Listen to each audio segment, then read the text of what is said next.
Well, up next, we have Efrat Fenigson, and she's going to be talking about CBDCs versus Bitcoin, control versus freedom. And again, this is something that I feel is a very important topic, given that I'm in Canada and we just had a number of bank accounts shut down in the past couple of years. So without further ado, let's give a big round of applause. Thank you. Thank you. Thanks. Okay, first of all, thank you to the team who helped me rise up. You see my height? I have a box. All right, let's go. LFG, guys. Yay. Okay. We live in very special times, times in which we walk in two parallel realities. In the fiat reality, we are locked into a system that steals from us via inflation and taxation.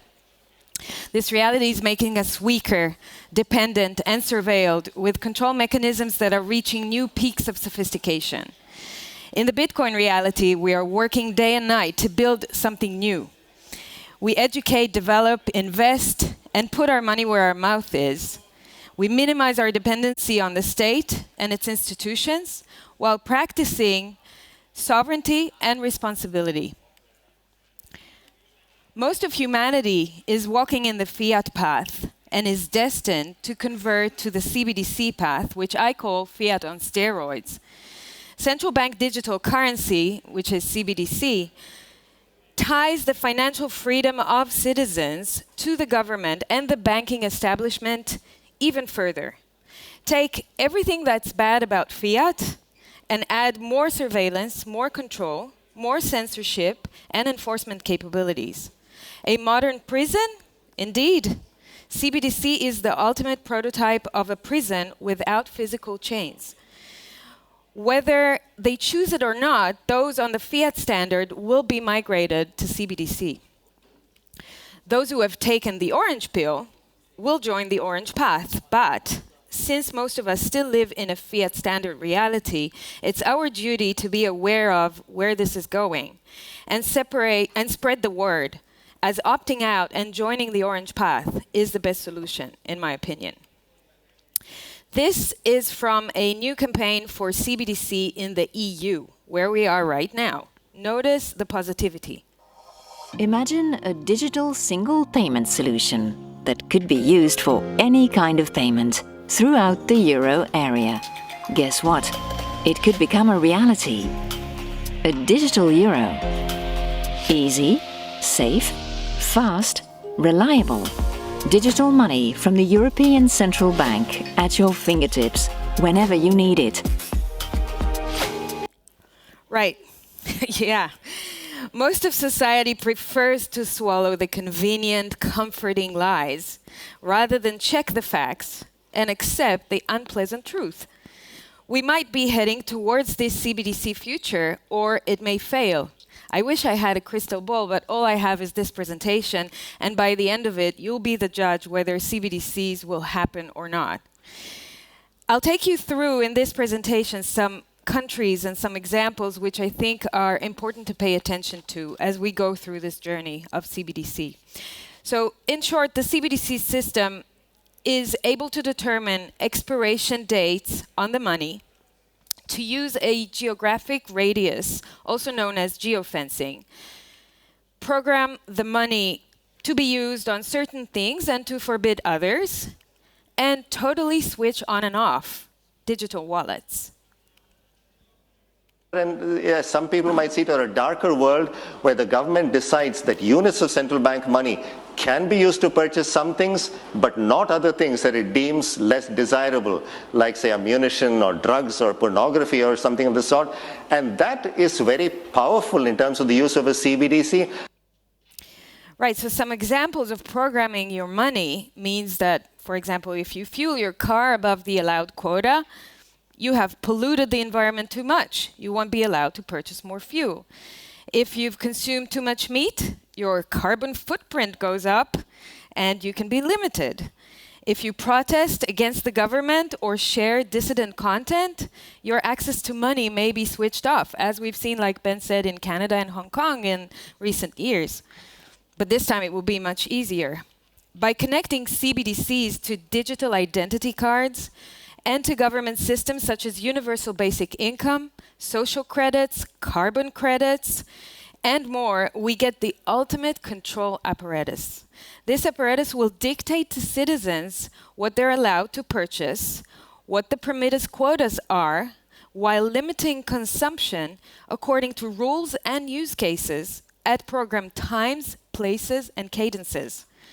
According to the Human Rights Foundation's CBDC tracker, which is a website I recommend everyone to check out, 11 countries have already launched their CBDCs. More than 130 countries are piloting, of which 36 countries are in advanced stages. It's just a matter of time till the whole world locksteps into this path. We see a few global trends that expedite the rollout of CBDCs. The first one is strengthening of the BRICS bloc and de-dollarization, which I'm sure you guys are following and seeing what's happening on the geopolitical sphere. Closing bank accounts and closing bank accounts of dissidents. Closing banks and closing bank accounts of dissidents. Another trend is reducing cash and minimizing privacy. And the last trend would be governments that want to hold on to their money monopoly view Bitcoin as a threat. For example, China and Nigeria banned cryptocurrencies as their CBDC was launched. India announced CBDC and banned crypto at the same time. Let's take a look at Thailand. So in 2023, Thailand is an interesting case. Thailand launched a pilot where people received free money, basically were bribed, with $280, which is 10,000 baht. It's quite a lot of money for the average Thai, with an expiry date of 6 months on the money and a geofence of 4 kilometers radius where they can use the money. The official excuse was to stimulate the economy around them. And based on this recent success, and yes, they call it a success, Thailand has planned a second pilot of digital token payout to 50 million people, lower income earners. Last month, it was scheduled to be last month, aimed at encouraging them to spend in their local communities. It's a 500 million baht, which is 14 million US dollar plan of money created out of nothing. The development of the digital wallet tied to a digital ID was not ready on time for this launch, so they ended up depositing cash directly to people's bank accounts, starting with the first batch of 15 million people, 15 million people, as they continue to develop the digital wallet. The Prime Minister said, don't worry, we're still working on the digital wallet, it's going to happen. So they're a little bit delayed. Using CBDC for stimulus by airdropping or bribing will be used as an excuse to continue printing money, like Thailand case is showing us. According to this plan, this CBDC pilot is supposed to implement spending control through programmable money, allowing the purchase of certain items including food and household goods, and excluding fuel, electronics, tobacco, and more. Remember, in order to participate in this pilot and receive this free money, free lunch, people have to register in the government taxing system and disclose their income details. Thailand is a part of the mBridge project, which is a Bank of International Settlements-led CBDC project for cross-border payments involving various countries, which is in the works for a while now. And last month, Thailand and China announced a partnership around promoting the topic of cross-border payments. This takes us to China. China spent a couple of years rolling out a relatively failed CBDC project without widespread adoption, while injecting 30 million yuan as free money to encourage user adoption. Alipay and WeChat, those top bars on the graph there are the biggest competition and the reason it didn't take off. But recently, WeChat and Alipay, which have a traffic of about how do I go back? There we go. $4 trillion a year, integrated the digital yuan service in the back end into their apps, which can be the beginning of a wider adoption and scale. You know what they say, if you can't beat them, join them. In terms of adoption, the digital yuan is lagging behind Bitcoin, even with WeChat Pay and Alipay integration. So far, it can change. The digital yuan is processing $14 billion after 2 years, while Bitcoin processed about $8 trillion in just 1 year in China. People tend to think China is failing with their CBDC. I'm not so sure about that, thinking long term. They have the patience and the resources to try again in various ways. For example, recently, Hong Kong started accepting the digital yuan. And more players are joining that mBreach project I told you about, as you can see on the left-hand side. Similarly to Thailand, more countries are using CBDCs for welfare and universal basic income because starting with the weak is always a winning tactic. For example, the Korean Central Bank is developing a voucher program for use on smartphones, which can be used for welfare, culture, education, and other services. Similarly, in India, a first CBDC-backed program was launched for government subsidy, handing out 10,000 digital rupee annually. Makes sense. They start where it's easy. Israel suggested a plan recently to remove 200 shekel notes out of circulation as part of a bigger plan to abolish cash and advance CBDCs in the country. Read more about it on my recent article on Bitcoin Magazine. I go into depth there, but basically Israel is very advanced in its preparation for CBDC called the digital shekel. Several pilots already deemed successful. Everything you see on the left here are names of projects that were successfully completed in Israel. By analyzing the Bank of Israel's documents, which is a weird hobby I have, since I'm from Israel, I gained many insights. Israel reveals the rollout plan for CBDC by targeting first government payments such as taxation, fines, allowances, then public sector employees' salary, then business payments, and so on and so on. They really showing us what their rollout plan is going to be like. Basically, they want minimum friction for the end user so that you and I will not feel it when the CBDC is coming into play. Hence, they suggest a seamless back-end replacement, keeping all existing payment methods in place. Your credit cards, your wearables, whether you use a watch or any payment app that you're using, it's all going to stay the same, but just the background is going to replace the fiat to CBDC. The digital fiat to digital CBDC. It's a little bit similar to China's Alipay and WeChat strategy, where they're integrating with the already existing payment mechanisms. An interesting use case example from one of Israel's latest hackathons reveals the capability of disabling and freezing wallets. Thailand shows us the exact same use case implemented in a hackathon that they did as well. The architecture design reveals how the Bank of Israel will implement CBDC in a two-tier system. So basically, financial institutions, which are, for example, commercial banks and other companies that may receive an authorization to become a financial institution, they will be authorized to lend CBDC from central banks, just like fiat, and manage it for the end user. Thailand shows us a very similar architecture. And I believe that a lot of the other countries that are rolling out CBDC will take the same approach. They will not eliminate the commercial banks, they will use them because they're the ones that know how to go B2C, business to consumer. And the central bank doesn't know how to do that. They know how to do other things. Thailand shows a very similar, When recently asked, this is a funny one, when recently asked, when will the digital shekel be rolled out, the Bank of Israel executive said that in 2018, Bahamas hurricane collapsed their financial infrastructure, which resulted in launching CBDC, and he really hopes that Israel will not face an emergency that will force it to do the same. A very interesting and telling choice of answer. Australia is going cashless pretty heavily, and now with the digital identity bill that has just passed, the pieces of the puzzle are coming together.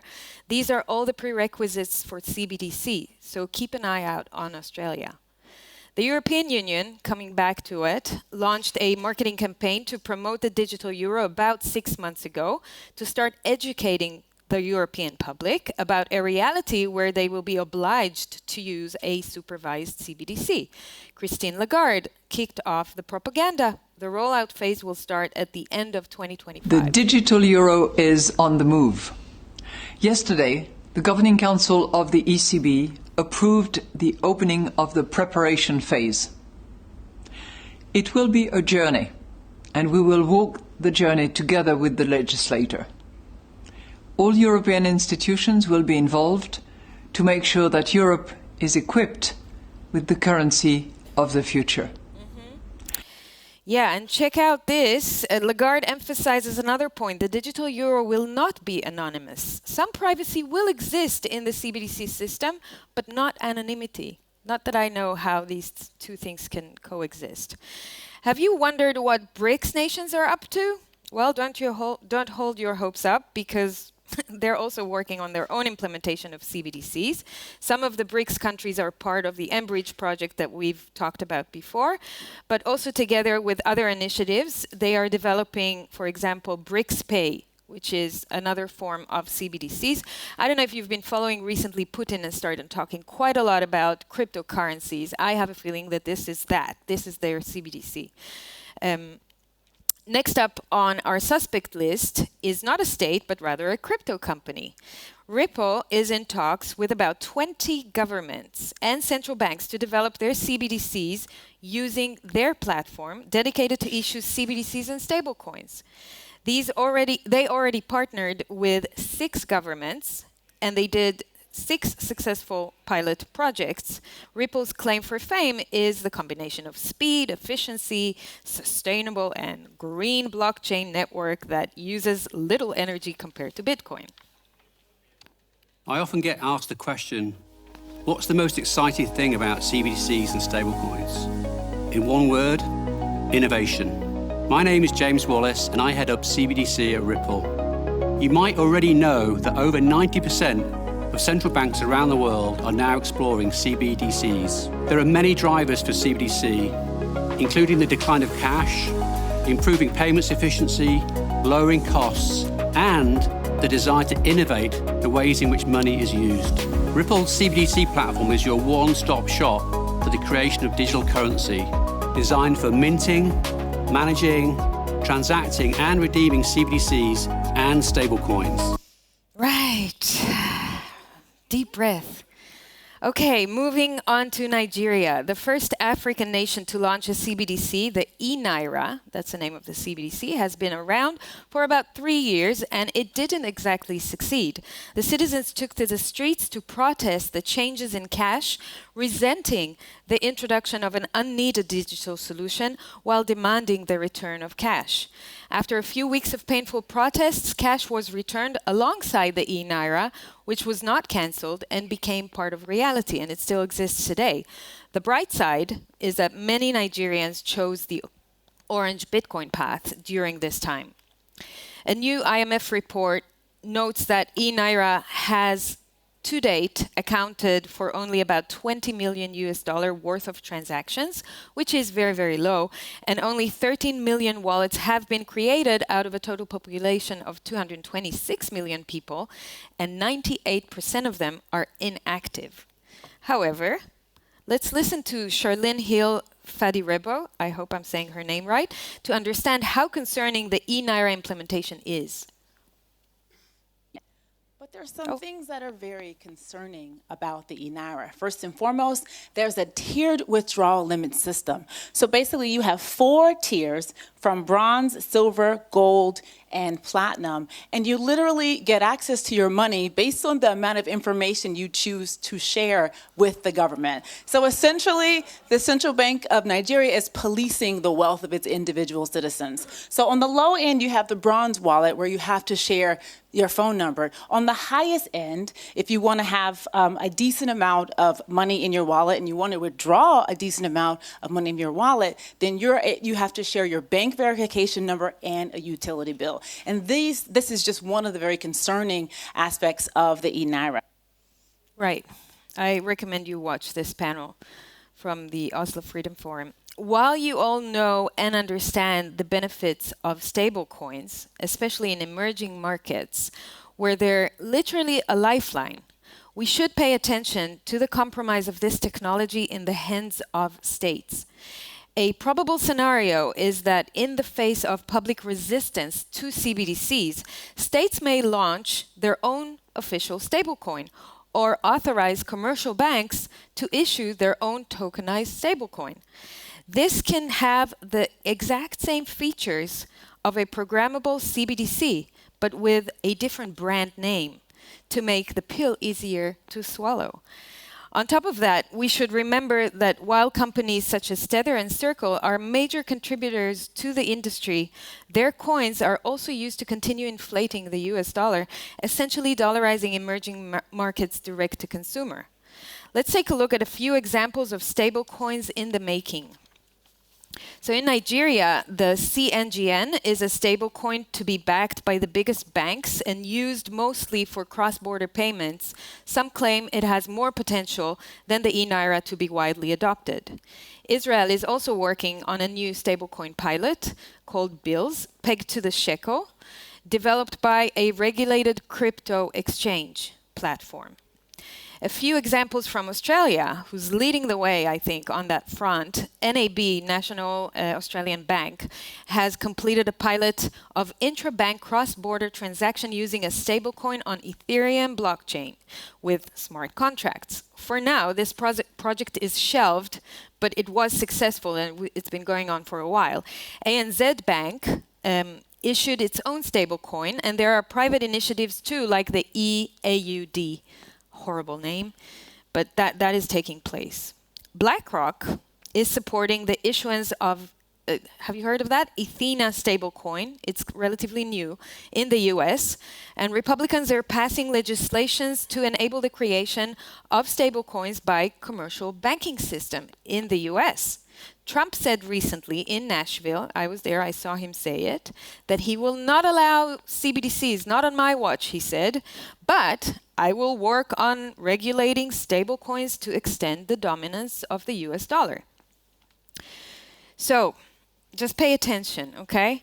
This, what you're seeing here, is the IMF's propaganda. This is what I say, propaganda, bribing, and coercion mechanism to push CBDCs. It's called READY, Regulation, Education, Design, and Incentives, including monetary and non-monetary incentives for intermediaries and end users. Are you ready for that? Okay, it's important to stay aware of how they want to bring that about. So, this is the reality. I'm sorry if it made you a little bit nauseous so far, but I'm an optimist. So let's take a walk on the bright side. Germany's central bank latest document shows us that they've been aware of the public outrage that can come about. They admit that excessive surveillance and their actions and decisions can be extremely sensitive and can hurt the trust of citizens. That's what we talked about.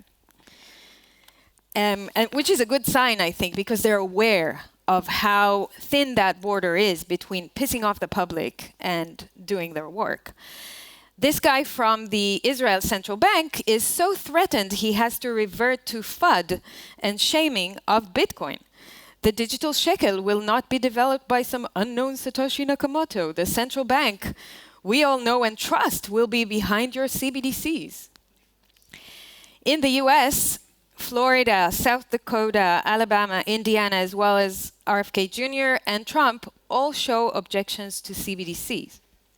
In June, Bitcoin rights have become law in Louisiana when it passed a landmark pro-Bitcoin bill to protect access to Bitcoin and curb CBDCs.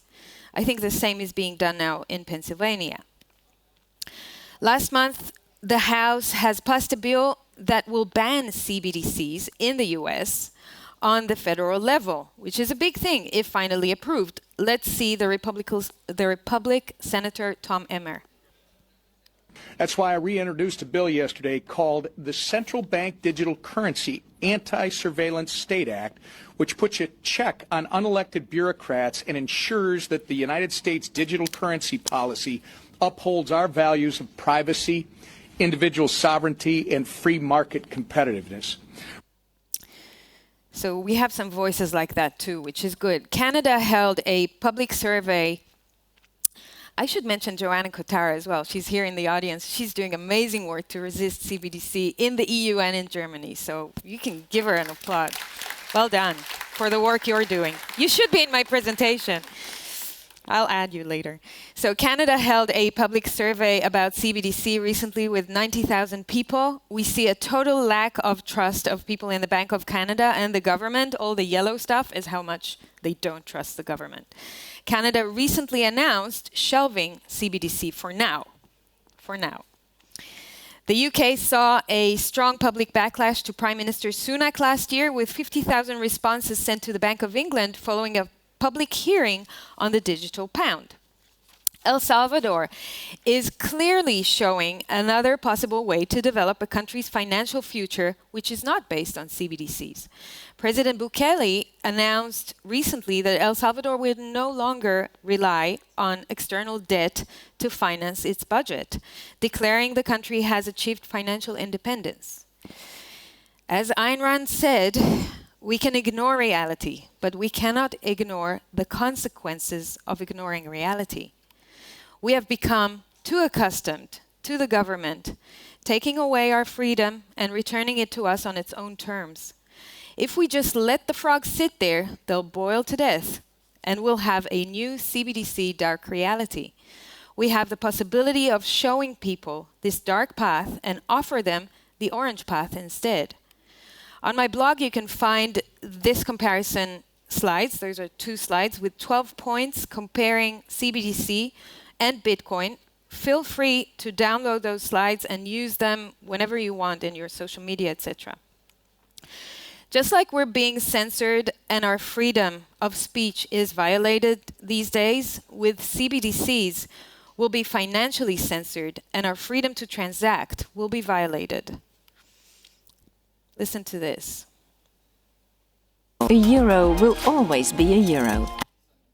We know that's not true. However, 1 Bitcoin will always be 1 Bitcoin. Jump over to the new orange path and offer those who choose to join an option to do so. If you stand for freedom, embrace money that enables freedom and has the potential to create a brighter reality. Thank you very much.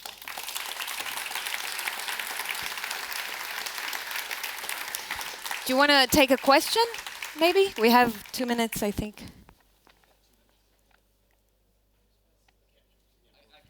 Only if it's an easy one, okay? If it's an easy one, okay. You're good. It's done. I'm not sure if you have heard the news about AMRA, the Anti-Money Authority Act thing that the EU implemented a couple of weeks ago. Okay. I was worried because everyone talks about CBDC, but they didn't talk about AMRA. Because AMRA, what they basically can do is track your transactions through the banks. So if you buy something for 5K, but you only own 2K in a month, they're going to ask you, where did you get those 3K from? Right. And I'm currently thinking that, well, are we already in a CBDC, or is this the start to a CBDC, especially in the EU? Right. You know? 100%. You're making a very good point. I think that what we're going to see in the next couple of years are a lot of trajectories that are normalizing that kind of reality for normies or for humanity. People will be getting more and more used to being asked what they're using the money for, what are they how much are they taking, why are they taking. What we're already seeing today with commercial banks, this has been accelerating in recent years, and as you can see with going on cashless societies, etc., those trends are just going to get tighter and tighter on us. So you're perfectly right in identifying that. As I said, CBDC is not the only thing, and I think we all need to be a little bit careful, although I'm covering this topic extensively, not to be carried away to just look at CBDCs and warn about them, but try to be as holistic as you can. Point on going cashless, point on stable coins, point on CBDCs. They're all part of working under a very tight surveillance apparatus, and that's what we're trying to separate, right? Money and state. Let's go to Bitcoin. So as much as we can, even if, and that's the thing about KYC Bitcoin, as much as I'm a non-KYC Bitcoin fan, when you have KYC Bitcoin, which is the beginning of surveillance because you KYC, you identify in front of the state, still they cannot control it. We know in the end of the day they cannot control the infrastructure. They cannot control Bitcoin. So maybe they know your identity, and it's not as bad as CBDC or any other type of surveillance money. So I highly recommend to advocate for the right path and taking a good look at the dark path that we're stepping into. Thank you so much.